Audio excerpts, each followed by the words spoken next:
Primeira Epístola de João, capítulo 3, versículo 1, diz assim: Vede, quão grande amor nos tem concedido o Pai, que fôssemos chamados filhos de Deus. Por isso o mundo não nos conhece, porque não o conhece a Ele. Até aqui. Vamos orar pela palavra. Senhor, obrigado por tua palavra, que nós possamos nessa noite ser edificados pelo teu poder, que possamos aprender, Senhor, como está usando essa palavra de maneira prática, que o Senhor venha nos capacitando a aprendê-la, que o Senhor venha nos dando discernimento e percepção, que eu possa, Senhor, pelo teu poder, estar ensinando conforme o Senhor inspirou os escritores bíblicos estarem escrevendo a tua palavra. Vem com o teu poder, Senhor, sobre tua igreja, em nome de Jesus. Amém. Amém, irmãos? Veja, chegamos ao capítulo 3 de João, e o capítulo 3 ele começa de uma maneira interessante, veja. Vamos tentar entender o contexto da época. Empurra um pouco ali. Jesus, qual foi o crime que Jesus cometeu? Ele se auto-intitulou Filho de Deus. Foi por isso que ele foi condenado. Por quê? Porque para o judeu, segundo a antiga aliança, isso era blasfêmia. Por quê? Porque se fazia igual a Deus. Aí olha que interessante, João abre o 3º capítulo da epístola, falando que nós somos feitos filhos de Deus. Isso, gente, ó, quando a Bíblia fala, nem olhos viram, nem ouvidos jamais ouviram, o que Deus tem preparado para aqueles que o buscam, muitos pregadores usam essa passagem de maneira errada. Muitos pregadores falam, irmão, você tem que ver o que Deus vai fazer na sua vida, quais são as promessas, tal. Isso não é o que o texto está dizendo. O texto estava falando o seguinte, que Deus, no momento exato, interviu na história humana, mandou Jesus para ser o nosso Salvador, trouxe salvação tanto a judeus como a gentios, trouxe salvação a toda classe de homens.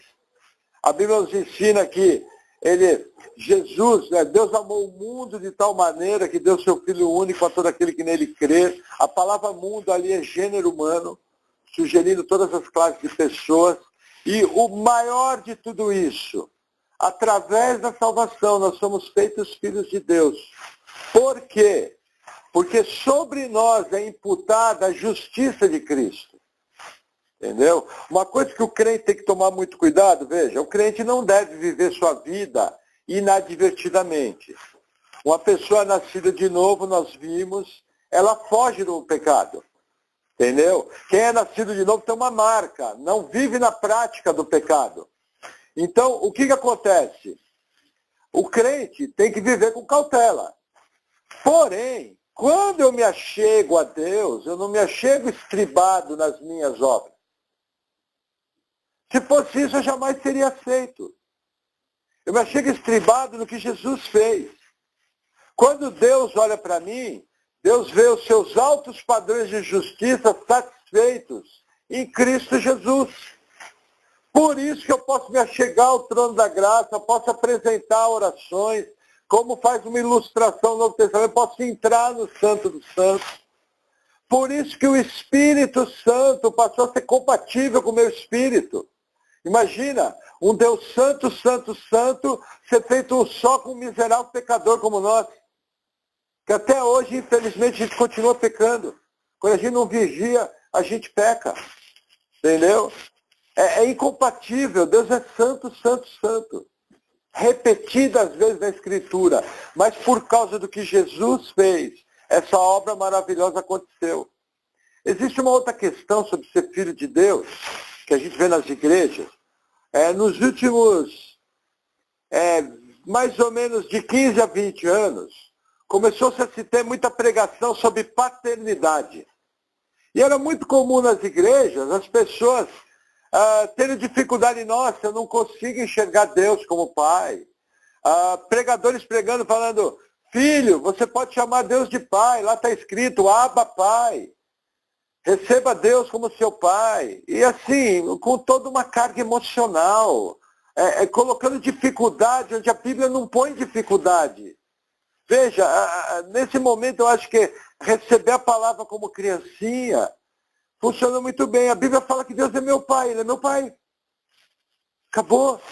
Não tem que ter essa. Alguém que tem dificuldade de receber Deus como pai, pode ser que tenha dificuldade até de ser salvo ou não. Entendeu? Porque, veja, esse é um pacote. É algo que vem junto no pacote da salvação. Por quê? Porque eu não me achego a Deus nos meus méritos. Eu fui recebido por filho, por causa que, primeiro, Deus escreveu meu nome no livro da vida antes da fundação do mundo, na eternidade passada. O mesmo Deus que escreveu meu nome no livro da vida, escreveu nossa história. E num determinado momento, escolheu nos salvar naquele dia. Entendeu? E nos recebeu como filho. Isso tudo foi obra dele. Não existe mérito nenhum no homem. Entendeu? Porque até a fé para você ser salvo foi Deus que deu. Então assim, meu irmão, quando você se chegar a Deus, lembra, Deus é pai. Simples assim. Deus é meu pai. Então quando eu vou orar, eu estou orando a um Deus soberano, mas ao mesmo tempo esse Deus é meu pai. Eu não me achego ao meu pai com uma, fugiu a palavra, com uma, não é erudito, com uma reverência exagerada. Lógico que a gente tem que ser reverente a Deus. Como alguns pregadores já ouviram falar, Deus é o cara. Isso aí é horrível, não tem nada a ver com a Escritura. Mas veja, quando eu me achego, quando eu vou conversar com meu pai, eu falo com respeito. Mas é meu pai. Eu converso diferente de todo mundo. Eu tenho intimidade. Eu posso me achegar, eu sou da família. Os assuntos que eu converso com meu pai, eu não converso com ninguém lá fora. Os assuntos que você conversa com Deus, seu pai, você às vezes não conversa com todo mundo. E como que você estabelece essa conversa? Através da oração, de maneira simples. Entendeu? Então, é muito importante você ter um entendimento e receber isso pela fé. Não, eu creio. A Bíblia diz, eu creio. Olha, entenda. Se você quiser sentir Deus como seu pai, você está com um problema, porque você está querendo algo antibíblico. Porque a fé não se sente. A fé é uma posição. Entendeu? Olha o problema de você receber Deus como pai pelo sentimento. Hoje eu acordo bem, Deus é meu pai. Amanhã eu acordo mal. Acabei de ser abortado, fui deserdado da família. Aí durmo bem, acordo legal, minha esposa me trata bem. Opa, Deus é meu pai. Opa, voltei a ser adotado. Percebe? Não se vive vida cristã por sentimento. O sentimento pode ser colocado em oração. Por exemplo, você está orando por um problema. O problema está se perpetuando por muito tempo. Senhor, o Senhor sabe que está doendo. O Senhor sabe que esse problema está me incomodando. Puxa, Pai, vem com o teu poder, mas me ajuda, me dá estratégia, me consola. Por exemplo, esses dias mesmo, eu tenho orado por uma situação que eu tenho passado aí há uns 5 meses, uma situação muito delicada, e eu tenho pedido direção do Senhor. Por quê? Porque é uma situação onde eu estou numa linha muito fina entre o limite da Escritura e o pecado. E como eu tenho temor de Deus e entendo a responsabilidade de ser o pastor da congregação, eu não quero declinar para o pecado. Eu quero agradar a Deus. Eu vivo a minha vida para agradar a Deus. Eu vivo a minha vida para fazer o certo.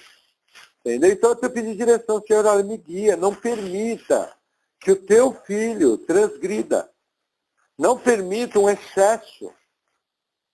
Eu quero agir segundo a sua vontade. O Senhor sabe do meu coração, o Senhor sabe que eu tenho horror ao pecado e nessa situação eu não quero pecar. Entendeu? Lógico, gente, aquele tipo de pecado, ninguém vai explodir ônibus de criança, ninguém vai trazer contrabando da Bolívia. Aqueles pecados de dia a dia, aquelas coisas assim que podem acontecer na vida do cristão, que todo mundo está suscetível, ainda mais dentro de relacionamento. Na área de relacionamento, você tem uma linha muito fina. Por exemplo, você pode ter uma conversa com o seu marido e falar tudo certo. Só que se dentro da conversa com o seu marido você não tiver o respeito que Sara teve de chamar Abraão de Senhor, não é um respeito de coração, não é um respeito de palavra. Você vai falar o certo e vai pecar. Entende disso que eu estou falando? Você vai ter uma conversa com a sua esposa, e se você não conversar com ela entendendo que ela é vaso mais fraco, ela tem um sistema emocional diferente do seu, você vai magoar a sua esposa. E vai falar tudo certo para ela. E vai pecar. Entende o tipo de pecado que eu estou falando? É esse tipo de pecado. Então, pela graça de Deus, como filhos, a gente tem que comparecer diante de Deus e pedir essa sabedoria, pedir esse discernimento em tudo. Por isso que é importante a oração. E, gente, eu faço essas orações esporofobético. Às vezes eu vou pegar a carta lá no correio e eu lembro. Ô, Senhor, já oro em pensamento. Senhor, ó, tal coisa, tal coisa, tal coisa. Às vezes eu vou baixar, coçar o dedão do pé. Eu lembro. Ó, Senhor, aquele assunto ali me capacita. Sabe? Sem mistificar a oração. Quando orares, vai para o teu quarto, ajoelha-te. Você pode fazer isso. Mas você transformar isso em prática religiosa para ser atendido, virou religião. Muitos irmãos têm o hábito de, quando vão orar, vão para um lugar retirado, se trancam com sua Bíblia e vão orar. Normal.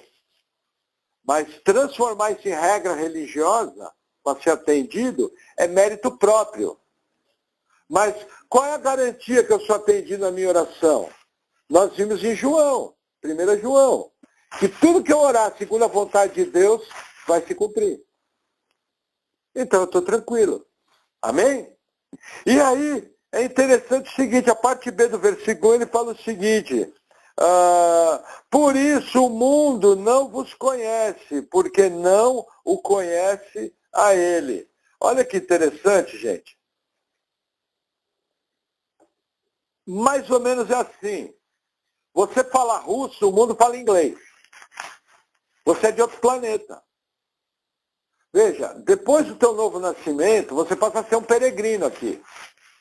Depois do seu novo nascimento, você passa a ser um embaixador de Cristo.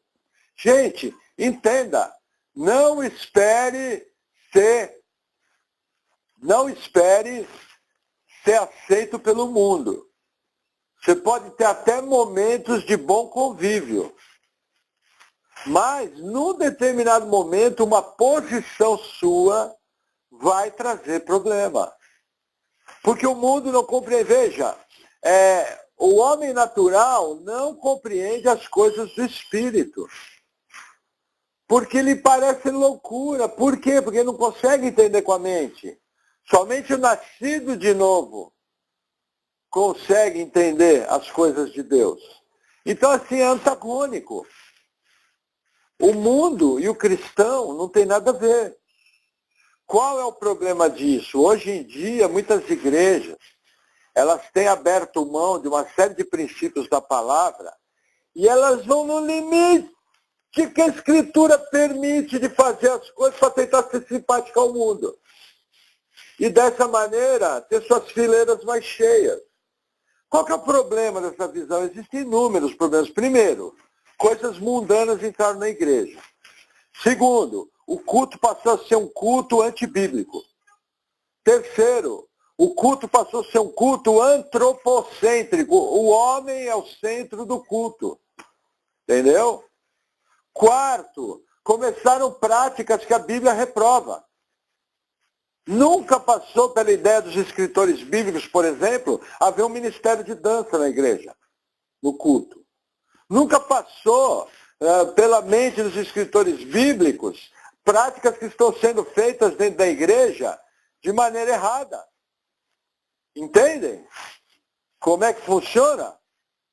Aí o que acontece? Tentando ser simpático ao mundo, as igrejas acabaram perdendo parte da sua santidade, parte da sua consagração.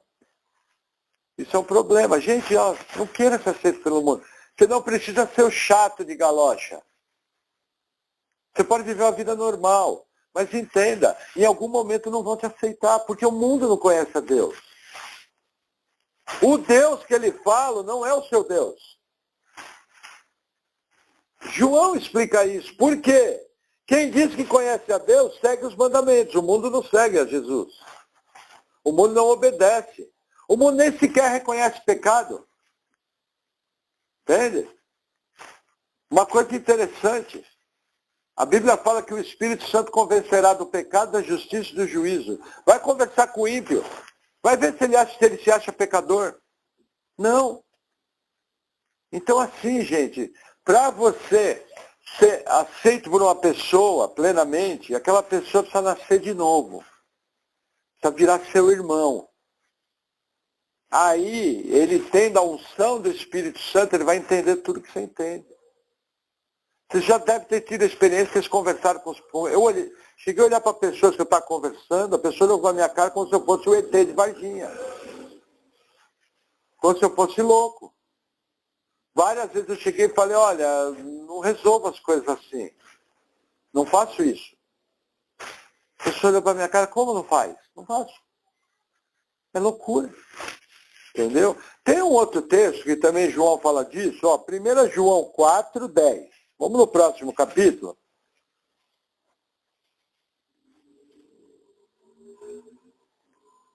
Ó, nisto está o amor. Não em que nós tenhamos amado a Deus, mas em que Ele nos amou a nós e enviou seu Filho para a propiciação pelos nossos pecados. Olha que interessante, pode voltar no 3, sobre aquela questão de filiação. Não foi você que amou a Deus. Deus amou você primeiro. Entendeu? Pelo padrão bíblico, você não amava Deus. Quem te atraiu foi Deus. A graça divina. Entendeu? A chamada graça irresistível. Ela começou a atuar na sua vida, até que no momento a atuação dessa graça foi tal que você creu e se arrependeu. Lógico, você fez porque você quis. Mas você só quis porque a graça operou. Entende? Essa é outra coisa que o mundo não entende. Por exemplo, essa questão que eu estava falando das igrejas, elas acham que o ser humano pode se salvar. Ó, existem duas linhas dessa questão da salvação. Uma delas é o calvinismo, que é o que nós adotamos na nossa igreja, e outra delas o arminianismo, cuja qual aqui na igreja, por 2 anos nós fomos arminianos, depois tivemos uma transição passando pela segurança de salvação, e acabamos fechando com a soteriologia calvinista clássica. Mas veja, quando você conversa com o arminiano clássico, ele vai falar que o ser humano é depravado, ele vai falar que não há quem busque, ele vai falar que é necessário vivificar de Deus para a pessoa ser salva. Então dá para conversar. Entendeu? Dá para ter comunhão. Agora, nas igrejas brasileiras, eles nem arminianos são.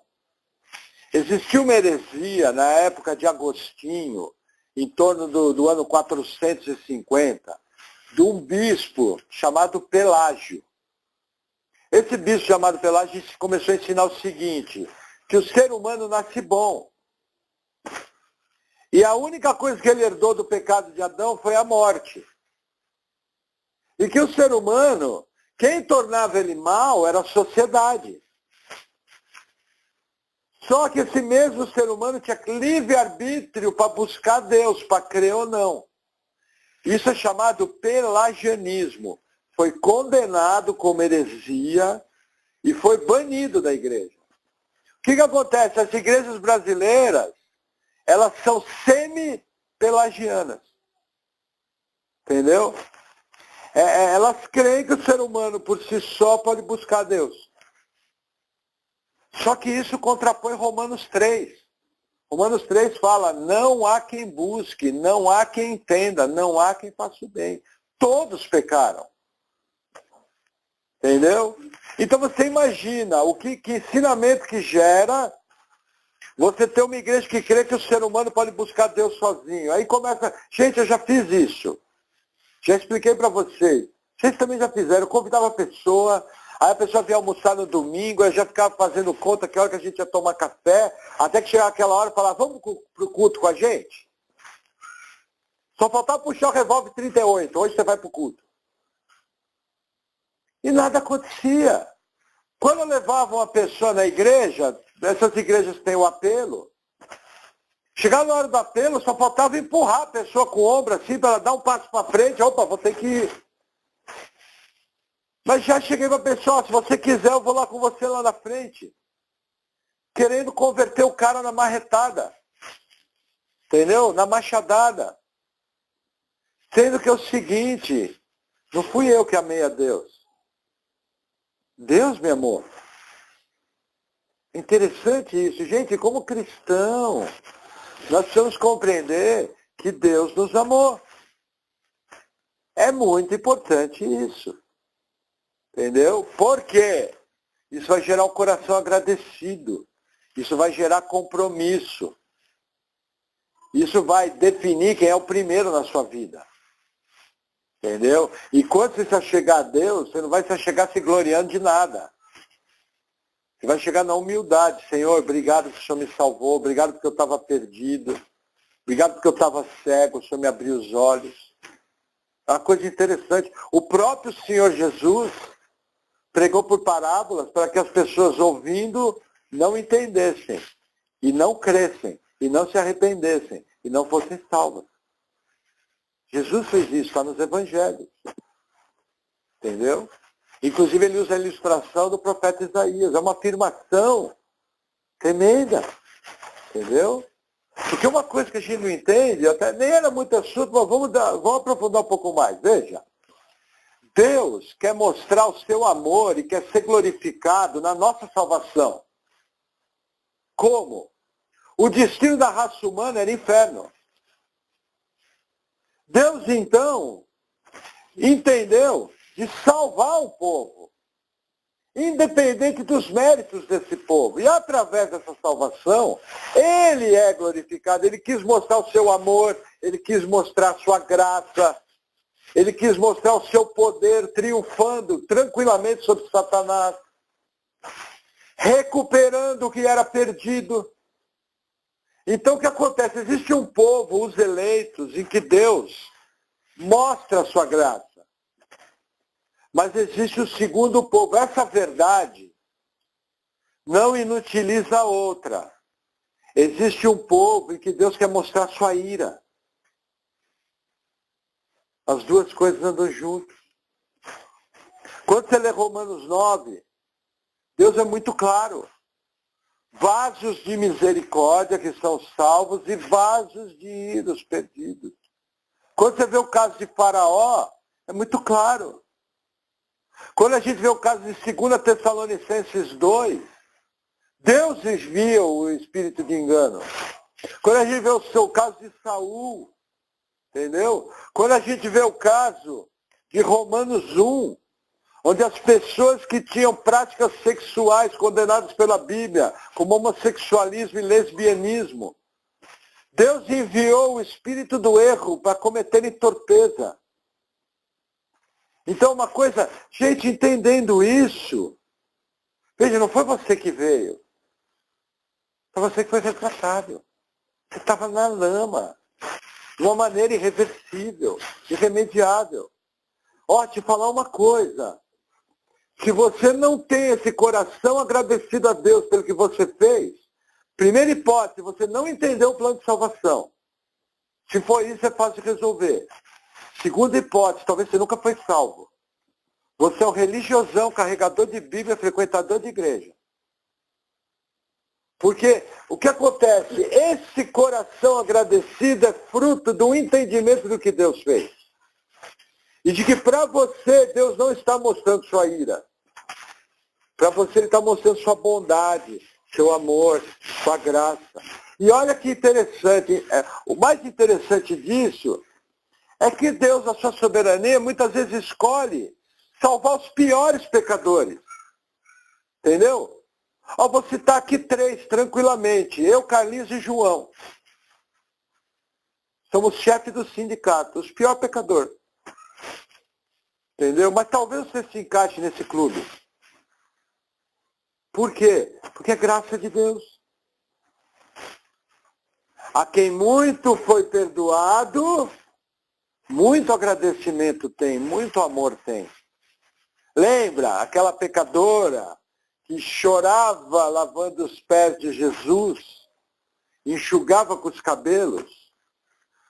Vou te mostrar só uma coisa. Naquela época eles vestiam sandálias.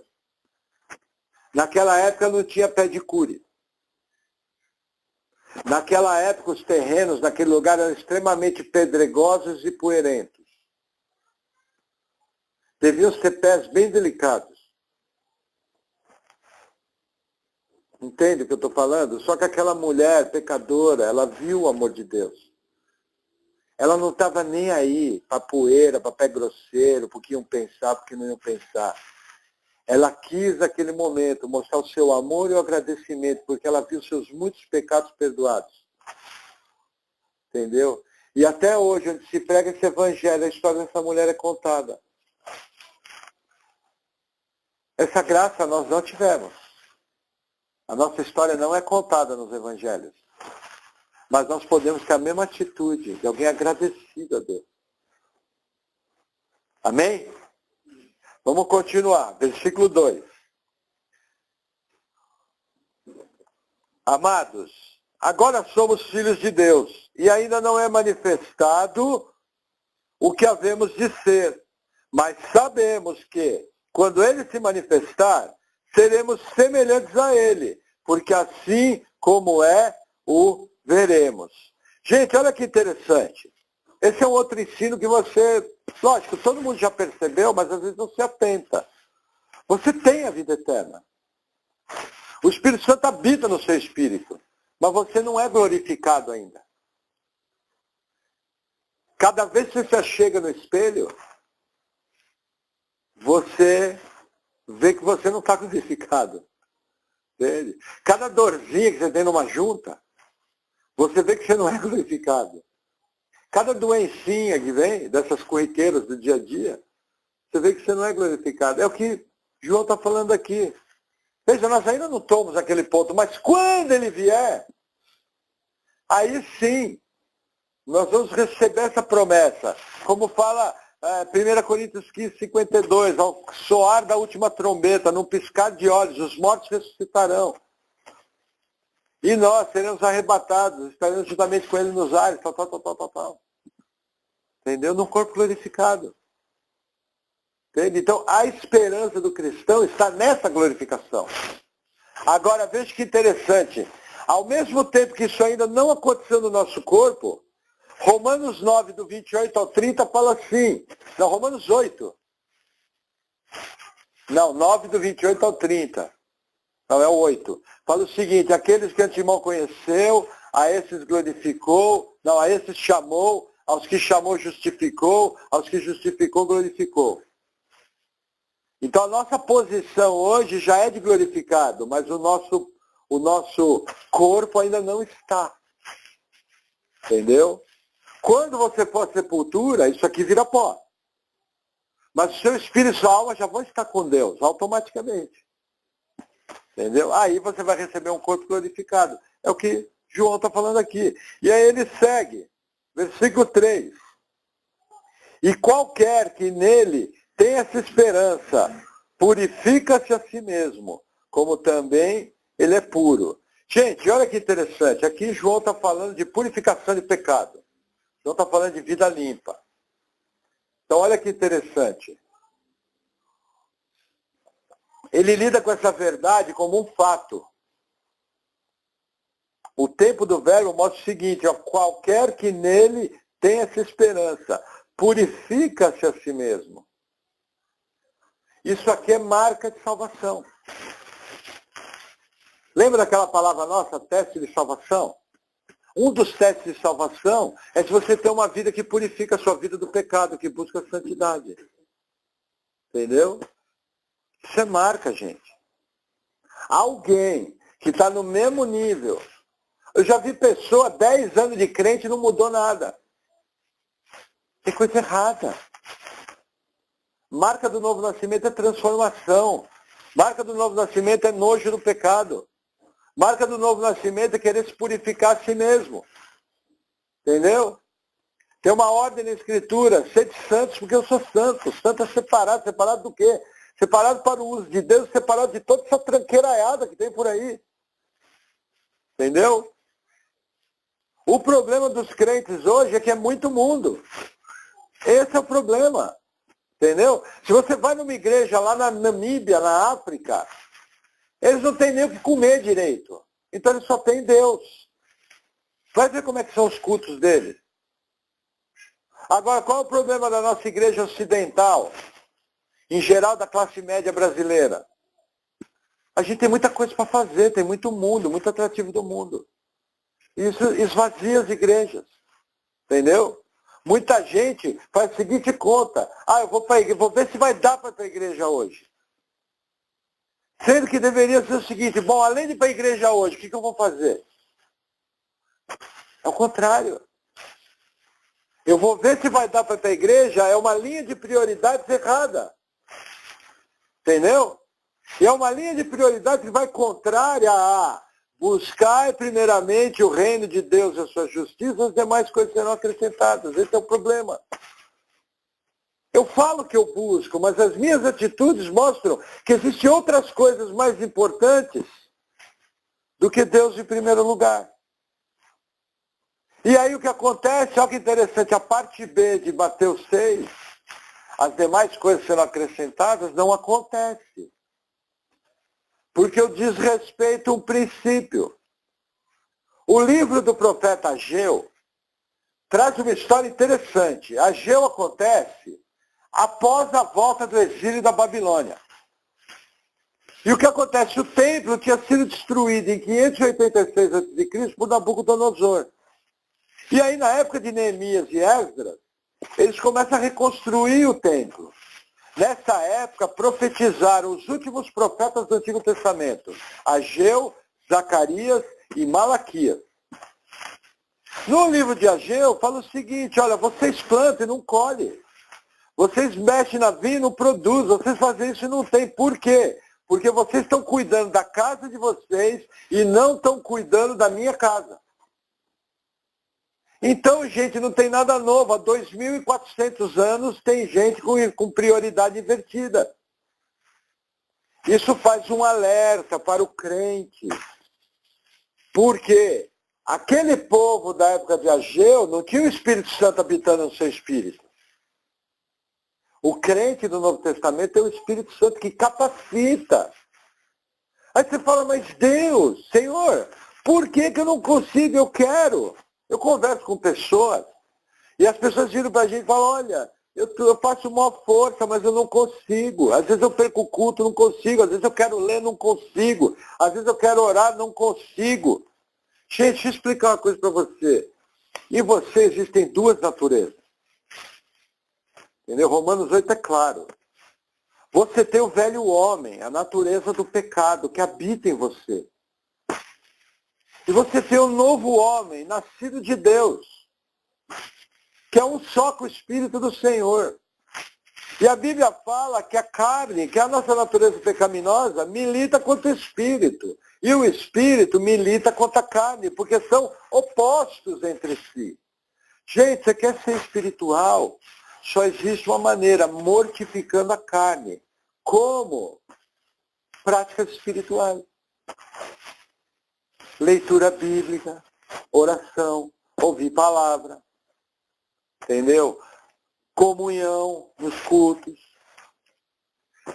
Quanto mais você fizer as práticas espirituais, mais você vai mortificar a carne. E mais você vai fazer a vontade de Deus, pelo poder do Espírito Santo. Agora, a minha dieta não é espiritual. A minha dieta é extremamente carnal. Tem uma passagem, ela não fala exatamente isso. Essa passagem está ligada à circuncisão. Mas essa passagem diz o seguinte, quem planta na carne, colhe corrupção. Essa passagem, se eu não me engano, agora de memória, ela está ligada à circuncisão. Entendeu? Me parece. Mas veja, a gente pode trazer um princípio, que essa passagem relembra, que está em Romanos 8 e em Gálatas 5. As obras da carne são conhecidas e são. A carne milita contra o espírito milita contra a carne. Entendeu? Pode ver, quando você não lê Bíblia, você fica mais irritado com sua esposa, você fica mais impaciente, você dirige de maneira diferente, você fica mais irritado no trabalho.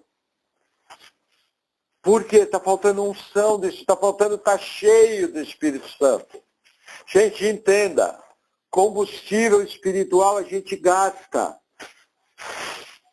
Por que que você vem de quarta-feira e você vem de domingo no culto? Recarregar a bateria. Porque na segunda, na terça e na quarta de manhã, você gasta tudo aquilo que ganhou. Na quinta, na sexta, sábado, você gasta de novo. Por que que você tem que ler algum trecho da Bíblia?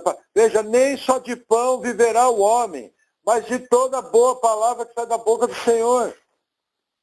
Entendeu? Jesus estava no deserto em jejum, e quando Satanás tentou ele querendo trazer pão, ele respondeu e falou, estou alimentado espiritualmente, pela boa palavra de Deus. Entendeu? Então, assim, isso vai mostrando para você, talvez onde você está errando. Entendeu? Porque o que acontece? O pendor da carne dá para a morte. Mas o pendor para o espírito dá para a vida, e vida em abundância. Meu irmão, você tem que, por exemplo, essa semana teve uma situação e eu tive que ter uma posição dura. Entendeu? E aí eu fui lá na hora, na avaliação da coisa, tive aquela posição dura, falei o que tinha que falar, posicionei, tal, fui rigoroso, papapá. No dia seguinte a Paula olhou para minha cara e falou, você foi extremamente carnal. Eu fui. Aí, como eu já sei que não adianta discutir, porque eu sou pastor da congregação. Não. Você acha que eu fui carnal? Por quê? Ela falou, por isso, por isso, por isso. O que você fez, teve um monte de coisa do velho homem. Aí eu parei para pensar e falei, você entende que eu quis fazer isso, fazer aquilo outro? Falou, entendo. Daí ela falou, mas isso é velho homem. Percebe como é que funciona? Um pastor, que lê a Bíblia diariamente. Mas pastor, uma não vigilância, que eu agi de maneira carnal, usando apenas o raciocínio. Entendeu? Muita gente chegaria naquela situação e faria. É isso aí, assim que se age. Mas quem tem a sensibilidade vinda do Espírito, sempre tem um caminho melhor, guiado pelo Espírito Santo. Gente, se isso é assim comigo, imagina com vocês. Se isso é assim com alguém que ora diariamente, que lê a Bíblia diariamente, imagina com quem não está lendo. Vai ter problema. Por que as igrejas cheias de sinais estão cheias? Porque a pessoa vai para a igreja, um monte de sinal, muitos deles fajutos, e acha que Deus estava ali, está tudo bem, aquilo não requereu nada dela. Agora, as igrejas bíblicas, todas elas, gente, toda igreja bíblica correta vai exigir dos seus membros oração, frequência em culto e leitura bíblica. Toda. E algumas, inclusive, vão sugerir o reforço do jejum, porque o jejum quebra a carne. Entendeu?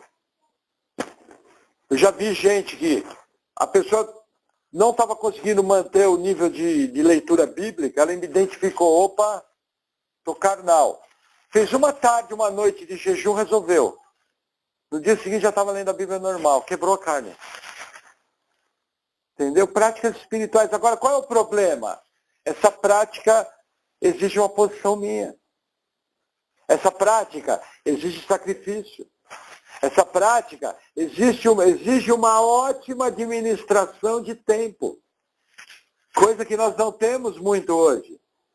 Meu irmão, para pensar. Você gasta pelo menos 2h30 do seu dia para ir voltar do trabalho.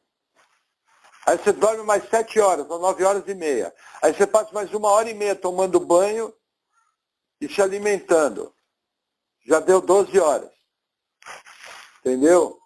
Quanto sobrou do dia para você fazer o resto das coisas? 4 horas. Aí tem que dar uma arrumada na casa, tem que fazer isso, tem que fazer aquilo, tal. Se você não tiver prioridade, você não faz. O que eu estou sugerindo para não trazer peso, gente? Deixa a Bíblia na sua cabeceira. Leia uma coluna por dia. Deixa marcadinho. É uma coluna. Dá 10 versículos. Faça uma oração bem básica, colocando aquilo que te incomodou durante o dia. E vai dormir. Isso vai exigir de você 5, 10 minutos. Quando você conseguir constância, o que você faz? Vai ler uma página, 2 colunas. Firmou a constância numa página, você lê uma folha. Entende? Deus vai te esticando. E aí vai acontecer aquilo que eu creio que é sobrenatural. Como você está buscando o reino dos céus em primeiro lugar, as demais coisas são acrescentadas. As coisas começam a vir de mão beijada. Tudo que você põe a mão rende. Seus trabalhos são frutíferos. Aí fecha com o livro de Ageu. Entendeu? Em que as pessoas não tinham sucesso naquilo que elas faziam, porque elas não buscavam Deus em primeiro lugar. Gente, isso é o que mais acontece hoje. Entendeu? Então assim, para pensar essa questão dessa coluninha. Ó, você vai gastar 10 minutos. Entendeu? Ó, ontem à noite, a hora que eu fui deitar, estava meio sem sono, peguei uma biblinha pequena. Em 10 minutos eu li 1 João inteira. Inteira. Uma letrinha desse tamanho, só a misericórdia de Deus para enxergar. 10 minutos, eu falei, nossa, li a carta inteira. Então começa devagarinho, não queira chegar no meu nível de uma vez. Você pode até começar, mas provavelmente você não vai conseguir. Mas se você for paulatino, nossas vidas são muito ocupadas. Você devagarinho vai se ajustando e não vai se frustrar. Se você tentar ler uma coluna por dia e fazer uma oração básica sobre aqueles assuntos que te incomodam, você vai gastar ali 10, 12 minutos, resolveu. E aí devagarinho você cresce. Amém? Vamos abrir um outro texto, 1 João 4, versículo 7.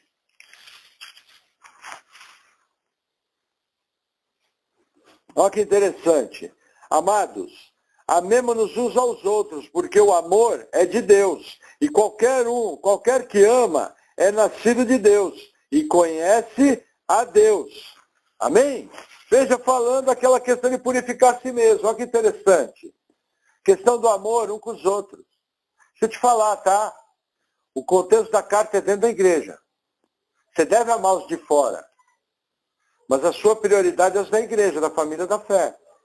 Se eu não consigo amar nem o meu irmão que vai passar a eternidade comigo, como é que eu vou amar o de lá de fora, que nem me entende? E que muitas vezes me persegue? Então tem essa questão que eu tenho que lembrar. Gente, amor. É uma marca do cristão. Seguindo, versículo 4. Qualquer que pratica o pecado também transgride a lei, porque o pecado é a transgressão da lei. Olha que interessante. Para entender junto, vamos abrir 1 João 5, versículo 17. Ó, toda iniquidade é pecado, e há pecado que não é para a morte. Vamos voltar no capítulo 3. Gente, Deus mandou a lei não para salvar.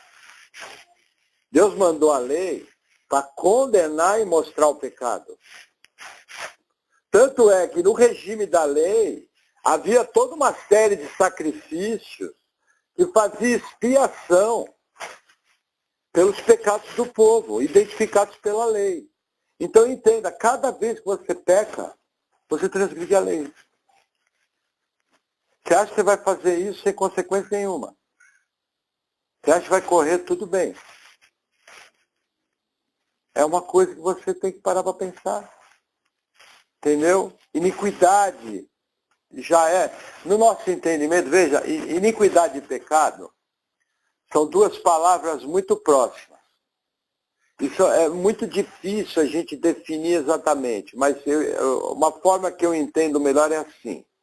Pecado é aquela prática acidental. Entendeu? Aconteceu, pecou.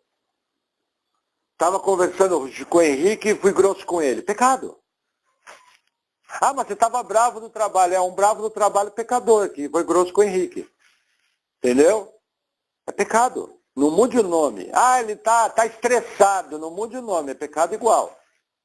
Entendeu?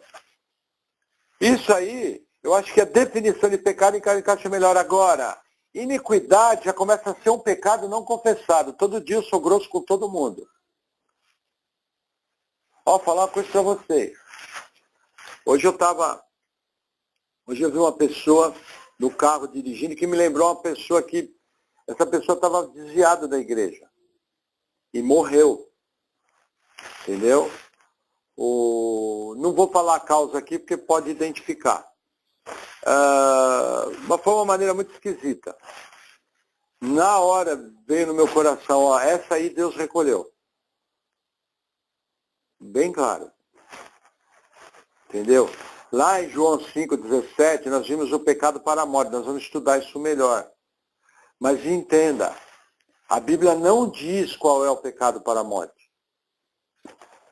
Ele pode mudar de pessoa para pessoa. Mas a Bíblia diz que determinados pecados na vida do cristão podem trazer morte física. Você morre salvo, mas vai mais cedo para a glória. Deus te recolhe. Até dentro da congregação. Às vezes você pode estar aqui dentro, frequentando a igreja, estar com uma prática de pecado que vai se tornar um pecado para a morte. E Deus te recolhe. Por isso, você tem que se purificar a si mesmo. Você entende o risco? É interessante esse conceito de segurança e salvação. Certa vez, porque muitos no Brasil a maioria é arminiano, acha que perde a salvação. Entendeu?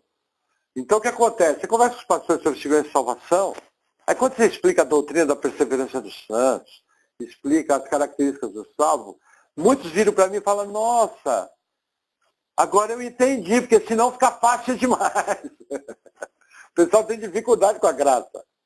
Mas é fácil, salvação é fácil. É graça. Entendeu?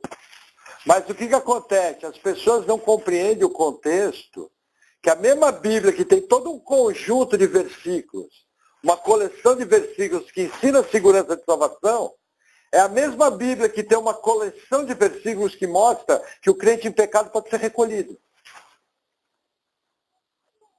Só que só se dá ênfase na primeira. Esse é um cuidado que quem crê em segurança de salvação tem que ter.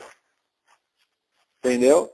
Eu já vi pessoa, lógico, nem era salva a pessoa. Ah, isso aí não dá nada, já sou salvo. Já estava mostrando que não era.